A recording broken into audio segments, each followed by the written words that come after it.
C'est exceptionnel ce qu'on a réalisé ce soir. Le Paris Saint-Germain s'impose 5-2 face à Chelsea. Yo les gars, yo tout le monde, yo les mecs. On se retrouve pour une toute nouvelle vidéo. Et une nouvelle vidéo débrief de cette déculottée qu'on a mise à Chelsea. Le match vient à peine de se finir.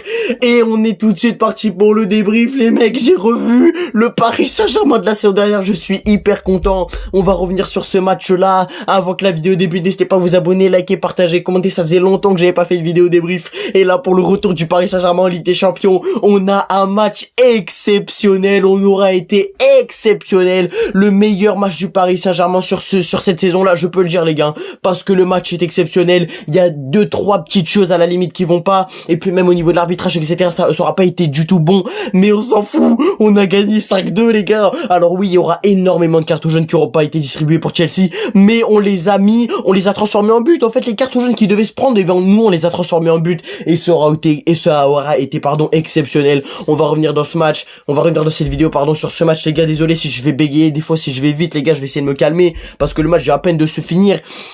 Mais les gars, mais qu'est-ce qu'on vient de vivre? Les mecs, on a revu le Paris Saint-Germain 2025. Les gars, ouais, on peut quand même se dire, ah ouais, il faut qu'on arrête de vivre dans le passé, etc. On a très clairement revu le Paris Saint-Germain 2025. Les gars, il y a plusieurs cohérences qui vont, les gars. Regardez, on gagne 5-2. Ok, retenez, on gagne 5-2 avec un nouveau maillot. Ça vous rappelle rien? La saison dernière, on gagne 4-2 avec un nouveau maillot. C'est le déclic. On gagne 5-2 avec un nouveau maillot contre une équipe anglaise. Les gars, c'est le déclic, c'est le destin, c'est la même chose. Sauf que là, on a mis un but de plus, mais c'est pas grave, c'est la même chose. C'est la même chose. Les gars, c'est le déclic, la saison du Paris Saint-Germain. Je suis désolé, mais elle est lancée là-dessus. Alors oui, les gars, c'est peut-être un peu tard. J'en ai rien à foutre. Mais la performance, la prestation des joueurs qui ont été réalisés ce soir, elle est magnifique, elle est exceptionnelle de A à Z. De la première jusqu'à la dernière minute de jeu, le Paris Saint-Germain aura été exceptionnel et aura montré un très bon visage, et aura encore une fois montré un visage de champion d'Europe, défensivement, offensivement, au milieu de terrain, parce qu'on s'attendait peut-être à un match où Chelsea allait nous écraser en termes de puissance au milieu de terrain, etc. Ça n'a pas du tout été le cas. Chelsea aura été en dessous, très clairement Chelsea aura été en dessous. Personnellement, je m'attendais à un niveau de Chelsea un petit peu plus élevé, mais ils ont pris beaucoup trop de risques, notamment avec le gardien, là, je sais même pas comment il s'appelle Jorgensen, je crois, ouais, Jorgensen, qui aura fait un match dégueulasse, franchement, avec une erreur, et encore une fois, hein, il s'en sort qu'avec une erreur, alors qu'il a fait plein de passes cheloues, etc. Mais nous, les gars, derrière, on aura été efficace. Mais par où commencer? Les gars, on va commencer par le commencement. Et les gars, d'abord, on va faire la compo et puis après, on fera le fil du match. Ok? On a le temps, on calme, on pose les bases. On va commencer par Savonov titulaire. Donc, la composition, c'est Savonov, Hakimi, Marquinhos, Pacho, Mendes. Le retour de João Neves au milieu de terrain avec Vitinha et Warren Zaïre-Emery. Toujours pas de Fabien Ruiz. Bon, c'est pas grave parce que Warren aura fait quand même un très bon match. Désiré Doué, Dembélé, Barcola. Donc, Gvara est sur le banc au début du match. Notez bien que Gvara est sur le banc au début du match. Donc, Savonov au goal. Les gars, si on parle du match entier de Savonov, il aura fait un très bon match. Pour moi, très clairement, il a fait la passe D pour Ousmane Dembélé. C'est lui qui a fait la passe D pour Ousmane Dembélé dans le but à la 40e minute de jeu. Alors oui, techniquement, c'est pas lui qui a fait la passe D, c'est Désiré Doué, ok. Mais les gars, l'arrêt qu'il fait sur Cole Palmer, c'est peut-être l'arrêt de la saison. Parce que l'arrêt, il est peut-être pas exceptionnel. Alors oui, juste avant, il se prend un but de Malo Gusto, il aurait dû faire mieux, très clairement, il aurait dû faire mieux. Mais il fait un arrêt exceptionnel sur Cole Palmer, il arrête et puis derrière, ça part en coup de Dembélé. Oh là là, Dembélé, je t'aime, Dembélé, je t'aime. Non mais les gars, non franchement c'est exceptionnel. Les gars, franchement c'est exceptionnel. Savonov, bon match. Achraf Hakimi, encore une fois, taille patron Hakimi. Hakimi pas chaud en défense, exceptionnel. Les mecs, les gars, je n'y arrive, je réalise pas là. Je réalise pas ce qui vient de se passer. Les gars, Hakimi, on a revu le PSG de la saison dernière. Hakimi, Pacho exceptionnel. Marquinhos, c'est pas, encore une fois, c'est pas rassurant, les gars, dans certaines passes, hein. Marquinhos, encore une fois, c'est pas trop rassurant dans certaines passes. Mendes, le joueur pour moi qui aurait été le plus en dessous, hein, dans cette équipe du Paris Saint-Germain sur ce match-là, hein, il nous a coûté le but de Malo Gusto parce qu'il fait pas l'effort défensif pour se replacer. Ouais, il y a certains qui vont dire, ah ouais, c'est la faute de Bradley Barcola, etc. Non, il faut arrêter, c'est la faute de Mendes. Mais bon, c'est pas grave, hein, on va pas retenir ça. Au milieu de terrain, Warren, très bon match, hein, très solide. Défensivement, on s'attendait peut-être à une équipe de Chelsea qu'ils allaient être, très très forts au milieu de terrain. Hein. D'ailleurs, ils avaient titularisé Reece James au milieu de terrain et Malo Gusto latéral droit avec Caicedo et Enzo Fernandez en 10. Ça n'aura pas fonctionné. Hein. Ils se sont fait très clairement bouffer par le Paris Saint-Germain au milieu de terrain avec un Vici et Neves exceptionnel. Joao Neves pour son retour les a tous pocket. Cole Palmer, Enzo Fernandez, Caicedo. Match exceptionnel de Neves. Vitinha, très bon match qui marque un but exceptionnel tout en finesse. Magnifique les gars. Non, franchement, on aura fait un match très bon au milieu de terrain. Je m'attendais peut-être à ce que Chelsea remporte ce duel du milieu de terrain, sauf que non, le Paris Saint-Germain a répondu présent et aura remporté ce duel au milieu de terrain. En attaque, Désiré Doué. Les gars, alors j'en vois qui crachent sur le match de Doué qui est sorti à la 62e minute de jeu. Je vois, il y en a qui disent, ah ouais, Doué n'aura pas fait un très bon match. Les gars, j'ai kiffé le match de Doué. Les gars, il faut arrêter, j'ai kiffé le match de Doué. Du coup, passe D pour Dembélé. Mais dans l'ensemble, j'ai kiffé le match de Doué. Il a joué simple. Des fois, il fallait faire des petits dribbles, etc. Il les a très bien fait. Moi, j'ai aimé le match de Doué. Il est peut-être sorti un petit peu tôt, mais en vrai de vrai, c'est ce qu'il fallait faire. Encore une fois, le coaching de Luis Enrique a été très bon. Il a sorti Barcola en 3e après Dembélé et après Désiré Doué, mais franchement, le coaching a été très bon. Doué a fait un bon match. Dembélé, Barcola, oh là, mais les gars, Barcola le but qui nous envoie. Mais qu'est-ce que c'est que ça? Plus d'un an qu'il n'avait pas marqué. Et regardez sur quoi il marque. Contrôle Potkin, demi-volée, barre en 30. Mais Bradley, mais t'es qui? Et Dembélé, le but qu'il met lui aussi, les gars. Mais oh là, les gars. Le but que Dembélé met aussi, les gars. Oh, grâce à Savonov, il fait crochet, puis la frappe derrière. Et la célébration après, quand il regarde la caméra comme ça. Oh là, les gars, franchement exceptionnel.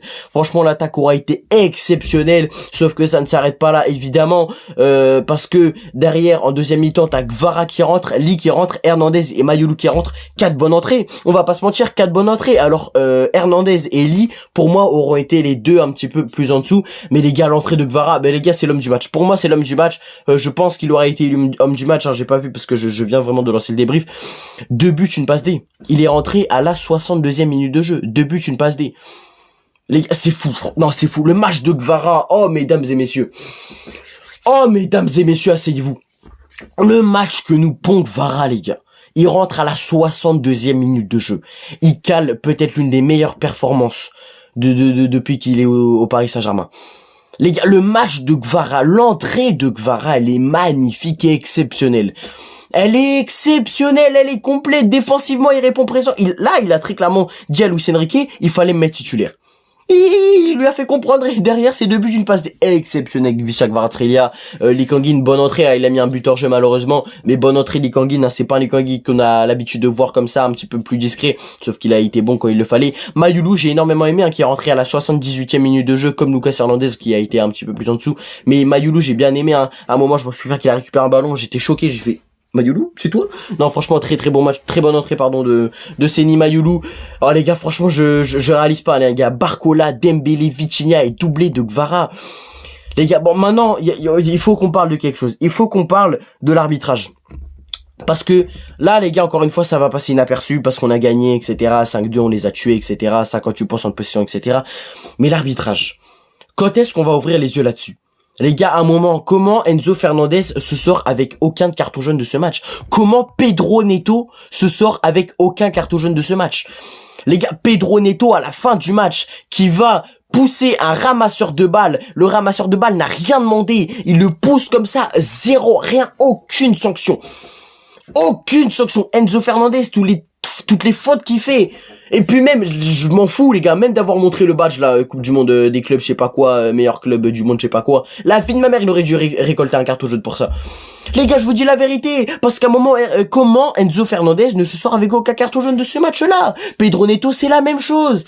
C'est incompréhensible. L'arbitrage aura été dégueulasse, tout comme l'équipe de Chelsea. Eh oui, ça nous dit, ah ouais, Chelsea, ah ouais, Robert Sanchez avant le match qui nous disait, ah ouais, donnez-nous le Paris Saint-Germain, on va les éliminer, ils auront pas d'excuses. Quelle excuse? Quelle excuse? On n'a pas besoin d'excuses, hein. On n'a pas besoin d'excuses. Carrément, Robert Sanchez parle, il a pas été titulaire. Alors, je sais pas s'il était blessé ou quoi, les gars, je regarde, mais non, il est pas blessé, il était là, pas titulaire. Eh oui, Jorgensen à sa place, dégueulasse. La défense Fofana, Chalobah, dégueulasse. Kukureya, dégueulasse. Même pas besoin de lui tirer les cheveux, il aurait été dégueulasse par lui-même. Malo Gusto, le meilleur joueur pour moi de Chelsea sur ce match-là. Peut-être avec Pedro Neto, parce que Pedro Neto, dans ce match, il a été très très bon. Caicedo, invisible. Reece James, hein, qui est soi-disant le meilleur joueur de Chelsea, dégueulasse. Pedro Neto, bon, ça a été le meilleur pour moi avec Malo Gusto sur ce match-là. Mais sinon, pas trop visible, hein, il aura fait juste une passe D. Joao Pedro, dégueulasse. Cole Palmier, il est où? Je le cherche.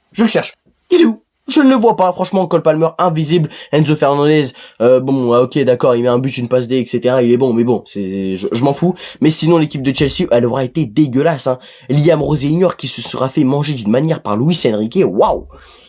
Les gars, waouh! Franchement, les gars, je me calme là, mais waouh! Oh, Gvara, Dembélé, Barcola, waouh! Là, il y a tout le monde qui marque, sauf Doué, malheureusement, en termes d'offensif.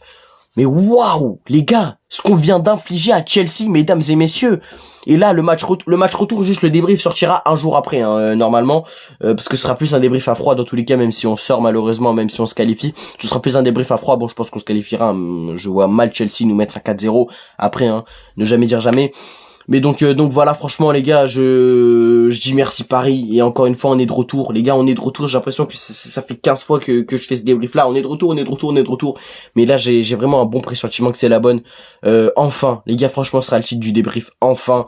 On retrouve notre Paris Saint-Germain, ça fait plaisir. C'est la fin de ce débrief. Merci à toutes les personnes qui auront regardé, les gars. Merci à Dembélé, merci à Gvara, merci à Barcola, les gars, vous êtes des tigres de malades. Merci à Vitinha, merci à toute l'équipe du Paris Saint-Germain, merci à Luis Enrique. On se retrouve très bientôt pour une nouvelle vidéo ou un nouveau live. Merci à toutes les personnes qui ont regardé ce débrief. On se retrouve très vite. Bye bye.